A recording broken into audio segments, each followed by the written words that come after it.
அனைவருக்கும் டிவைன் ஹீலர்ஜி மற்றும் Reiki tantric master அன்பு வணக்கம். நாம் இன்னைக்கு பார்க்குற தலைப்பு, உலகம் உங்களை வேடிக்கை பார்த்து கேலி செய்வதற்கு மட்டுமே அப்படின்ற காணொலியை பார்க்க போகிறோம்.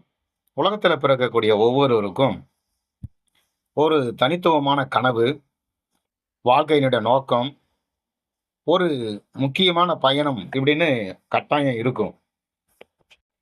ஆனால் இந்த பயணத்தை நம்ம தொடங்குறதுக்கு முதல்ல அந்த கனவு கையில் பிடித்து ஓடத் தொடங்கும் தருணத்திலிருந்து உலகம் எப்பொழுதும் ஒரே மாதிரியாக தான் செயல்படும். அது எப்படி அப்படின்னா, உங்களை ஊக்குவிக்காது. முதல்ல உங்களுடைய கைகளில் பூங்கொத்தை கொடுக்காது, உங்களை பாராட்டாது. உலகம் முதல்ல செய்கிற ஒன்றே ஒன்று தான், உங்களை வேடிக்கை பார்த்து கேலி செய்யும். மனித வரலாற்றை பார்த்தோம்னா, இன்று நாம் முன்னுதாரணமாக கொண்டிருக்கும் பெரியோர்கள் எல்லோரும் இப்படித்தான் தங்களுடைய வாழ்க்கையை ஆரம்பித்தார்கள், அனுபவித்தார்கள். இன்னும் குறிப்பா ஒரு சிலரை சொல்லலாம். வால்மீகி ராமாயணத்தை எழுதிய முன்பு ஒரு கொள்ளைக்காரனாக இருந்தவர் தான் வால்மீகி. அவரை மக்கள் பார்த்து சிரிச்சாங்க. இவரெல்லாம் ஒரு கொள்ளைக்காரன்லாம் ஒரு காவியத்தை எழுத போறானா ராமாயணத்தன் அப்படின்னு சொல்லிட்டு. இன்றளவும் வால்மீகி ராமாயணம் மிக பிரசித்தி பெற்றது. வள்ளுவர் திருக்குறளை பாடிய போது அந்த காலத்துல யாரும் அதை மதிக்கல. ஆனால் இன்னைக்கு பல்லாயிரக்கணக்கான மொழிகள்ல போட்டுடுறாங்க. உலகமே போற்றக்கூடிய ஒரு அற்புத அந்த திருக்குறள் தான் அற்புதம் அப்படின்னு சொல்லிட்டு இருக்கிறாங்க. உலகத்திலேயே உயர்வானது திருக்குறள் தான் எல்லா மொழியிலையும் சொல்றாங்க. எடிசன் என்பவர் பலாயிரம் முறை தோல்வி அடைந்த போது இவனுக்கெல்லாம் அறிவே கிடையாது என்று சிரித்தார்கள். ஆனால் இறுதியில் அவர் இந்த உலகத்தையே ஒளிர செய்தார். இதெல்லாம் காட்டக்கூடிய உண்மை ஒன்னே ஒண்ணுதான், உலகம் எப்போதும் உங்களுடைய தோல்வியை ரசிக்கும். உங்களுடைய வெற்றியை யாரும் மதிக்க மாட்டார்கள். இதுதான் உலகத்தினுடைய உண்மையான விஷயம். கேலி செய்வரவங்க எப்பொழுதும் இருந்துகிட்டு தான் இருப்பாங்க. நீங்கள் புதிய ஒன்றை முயன்றாலும் அதுக்கு கேலி வரும், முயலாமல் இருந்தாலும் அதுக்கு ஒரு கேள்வி வரும். சினிமா பாடல் தான் சொல்லுவாங்க, வாழ்ந்தாலும் ஏசும் தாழ்ந்தாலும் ஏசும் வையகம் இதுதானாடா அப்படின்ட்டு. சிறிய வெற்றியை அடைந்தாலும் அது சின்னதுதான் என்று பேசுவார்கள். பெரிய வெற்றியை அடைந்தாலும் அவனுக்கு அதிர்ஷ்டம் இருந்தது என்று சொல்லுவார்களே ஒழிய வெற்றியை கொண்டாட மாட்டார்கள். இதனால் உலகத்தின் நாக்கை மூடுவதற்கான ஒரே வழி, உங்கள் மனதை நீங்கள் உறுதியாக வைத்துக் கொள்ள வேண்டியது மட்டும்தான். உலகம் சிரிப்பது உங்கள் பலவீனம் அல்ல, அது உங்கள் வலிமையின் அறிகுறி. ஏனென்றால் நீங்கள் செய்ய போகும் செயலின் பெருமையை உலகம் உணராமல் சிரிக்கிறது. ஒருவர் உண்மையில் சாதனை படைப்பதற்கு முன்பாக அவர் வெற்றி பெறுவார் என்ற நம்பிக்கையை யாரும் கொடுக்க மாட்டார்கள். எல்லோரும் இது முடியாது, இது உன்னால் சாதிக்க முடியாது என்று சொல்லுவார்கள். இப்படி சொல்லுபவர்களுடைய சொற்கள் ஒரு பக்கம், உங்கள் உள்ளம் ஒரு பக்கம் இருக்கட்டும். அந்த உள்ளத்தில் குரலை நீங்கள் கேட்கத் தொடங்கினால் உலகத்தின் சிரிப்பு இனிமேல் உங்களை தடுக்க முடியாது. இதற்கு ஒரு அற்புதமான கதை கூட இருக்கிறது. ஒரு வயதான தவளை தவளைகளுடைய அரசனாக இருந்தது. அது தன்னுடைய வாழ்நாள் இறுதி காலத்தில், நான் புதிய தலைவர் ஒருவரை தேர்ந்தெடுத்து கொண்டு நான் ஓய்வு எடுத்துக் கொள்கிறேன். ஆனால் அந்த புதிய தலைவரை தேர்ந்தெடுப்பதற்காக நான் ஒரு போட்டி வைக்கிறேன். அந்த போட்டியில் யார் ஜெயிக்கிறாங்களோ அவர்கள் தான் புதிய தலைவர் அப்படின்னு சொன்னது.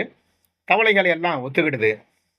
இப்போ அந்த தலைமை பதவியில் இருக்கக்கூடிய தலைவர் என்ன சொன்னார்னா, ஒரு பாறை, பெரிய பாறை, ஒரு கிட்டத்தட்ட ஒரு 10 ஆட்கள் நிற்கக்கூடிய அளவுக்கு ஒரு பெரிய பாறையை காட்டி, இந்த பாறையினுடைய விளிம்புக்கு யார் சென்றடைகிறார்களோ அவர்கள் தான் தலைவர் அப்படின்னது. ஆயிரக்கணக்கான தவளைகள் முயற்சி செய்து மேலே ஏறிக்கொண்டிருந்தது. கீழே இருந்த ஆயிரக்கணக்கான தவளைகள் ஒரே கூச்சல், இது யாரும் ஏற முடியாது, இறங்கி வந்து விடுங்கள், உங்களுக்கு ஏன் இந்த பரீட்சை, கீழே விழுந்தால் செத்து விடுவீர்கள், இறங்கி விடுங்கள், இறங்கி விடுங்கள் என்று எக்கச்சக்கமாக கத்திட்டு இருக்கிறாங்க. இதில் மேலே போயிட்டு இருக்கிற இந்த தவளைகள் எல்லாம் ஒன்று ஒன்றா கீழே விழுந்துட்டு இருக்குது. இந்த கூக்குரலை கேட்டு ஒரு சில தவளைகள் பின்வாங்கி விட்டன. உங்களால முடியாது. இதெல்லாம் அவ்வளோ பெரிய பாறையெல்லாம் யாரும் ஏற முடியாது. அப்படின்னு சொல்லிட்டு கத்தக்கூடிய அந்த கத்துதல் கேட்டுட்டு நெறைய தவளைகள் கீழ வந்துடுச்சு. ஆனா ஒரு தவளை மட்டும் தன்னுடைய இறுதி பயணம் எவ்வளோ தூரம் ஏறணுமோ அதெல்லாம் ரீச் ஆயிடுச்சு. ரீச் ஆன உடனே எல்லா தவளைகளும் அத வந்து எடுத்து கொண்டாடுனாங்க, பாராட்டுனாங்க. அப்புறம் கேட்டாங்க, "எப்படி வந்து நீங்க வந்து மேல அவ்வளோ தூரத்துக்கு உங்களால ரீச் ஆக முடிஞ்சுச்சு?" அப்படின்னு கேட்கும்போது அந்த தவளை சொல்லுச்சு, "எனக்கு காது கேட்காது. அதனால நீங்க என்ன சொன்னீங்கன்னு தெரியல" அப்படின்னு சொல்லுச்சு. என்ன காரணம் அப்படின்னு சொன்னா, இந்த உலகத்தினுடைய கேலியும், கிண்டலையும் நம்ம பின்னால இழுத்து விடுறோம் அப்படின்றது தான் இந்த கதையினுடைய முக்கியமான விஷயமே. நாம் எல்லாருமே வாழ்க்கையில ஒரு விதமான மேடையில் நடிப்பவர்கள் தான். பார்வையாளர்கள் எப்போதும் சிரிப்பார்கள், கிண்டல் செய்வார்கள், விமர்சிப்பார்கள். ஆனால் கைத்தட்டல் எப்போது வரும் தெரியுமா? உங்கள் கதையை முழுமையாக முடித்து வெற்றியுடன் மேடையில் நின்றபோதுதான் கைத்தட்டல் கிடைக்கும். அதற்கு முன்பு உலகம் உங்களை ஊக்குவிக்காது. ஆனால் நினைவில் கொள்ளுங்கள், உங்கள் வாழ்வின் திரைக்கதை உலகத்தின் கையில் இல்லை. அது உங்கள் கையில் தான் இருக்கிறது. அதனால் தான் பெரியவர்கள் சொல்லி வைத்தார்கள், உலகம் கேலி செய்கிறது என்றால் நீங்கள் சரியான பாதையில் நடந்து செல்கிறீர்கள் என்று அர்த்தம். உலகம் சிரிக்கிறது என்றால் உங்களிடம் ஒரு தனித்துவ சக்தி இருக்கிறது என்று பொருள். உலகம் தடைகளை உருவாக்குகிறது என்றால் உங்கள் வெற்றியின் ஒளி உங்களை கண்களை சூடாக்குகிறது என்று பொருள். அதனால் உங்களுடைய வாழ்க்கையில் பயணத்தில் உங்கள் வாழ்க்கை கிண்டல் செய்வதை ஒரு பரிசாக எடுத்துக் கொள்ளுங்கள். அது உங்களுக்கு உந்து சக்தியாக இருக்கும். அந்த சிரிப்பை, அந்த கேலியை, அந்த விமர்சனத்தை எரிபொருளாக மாற்றுங்கள். நாளை அந்த சிரிப்பு முகங்களே உங்கள் முன்னால் நின்று கைத்தட்டும். இதுல நாம தெரிஞ்சுக்க வேண்டியது ஒண்ணே ஒண்ணுதான். பிறருடைய கருத்தை நம்மளால மாற்ற முடியாது. ஆனால் உங்களுடைய வாழ்க்கையை நீங்கள் மாற்ற முடியும். ஏன்னா அந்த மாற்றம் உங்க கையில் தான் இருக்கு. நம்பிக்கை இல்லாமல் எந்த வெற்றியும் சாத்தியமில்லை அப்படின்றத நாம தான் உணரணும். உலகம் பார்த்து சிரித்தாலும் உங்கள் உழைப்பை நிறுத்த வேண்டாம். சிரிப்பு, கிண்டல், கேலி எல்லாம் ஒரு பரிசோதனை மட்டுமே. இந்த சோதனையை கடந்து செல்பவர்களே வெற்றி பெறுகிறார்கள். பிறர் உங்களை மதிப்பது உங்கள் வெற்றிக்கு பிறகுதான். நம்பிக்கை உள்ளவரை யாராலும் குலைக்க முடியாது. உழைப்பு என்பது உங்களை உலகம் அடையாளம் காண வைக்கும் ஒரு திறவுகோல்.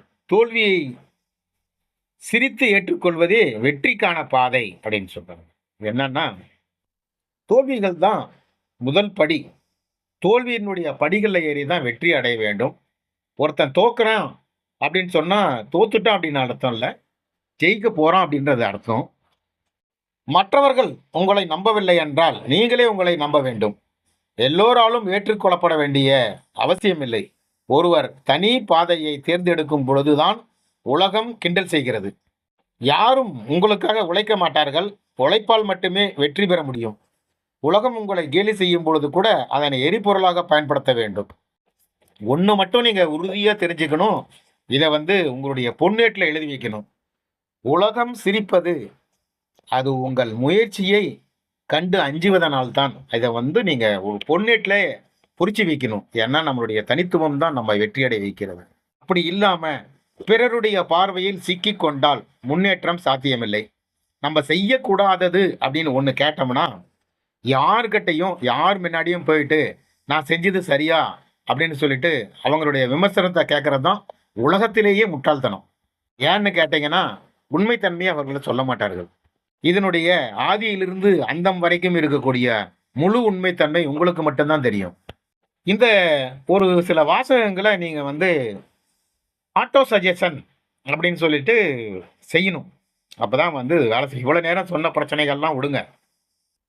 உங்களுடைய வெற்றி உங்கள் கையில் தான், உலகத்தின் கையில் ஒருபோதும் இல்லை அப்படின்ற வார்த்தையை வந்து பொன்னெழுத்துக்களை வச்சுக்கிட்டு ஆட்டோ சஜஷனா நீங்க வந்து தினமும் 10 நிமிஷம் என் வெற்றி என் கையில், உலகத்தின் கையில் ஒருபோதும் இல்லை அப்படின்ற வார்த்தைகளை வந்து கோட் பண்ணணும்.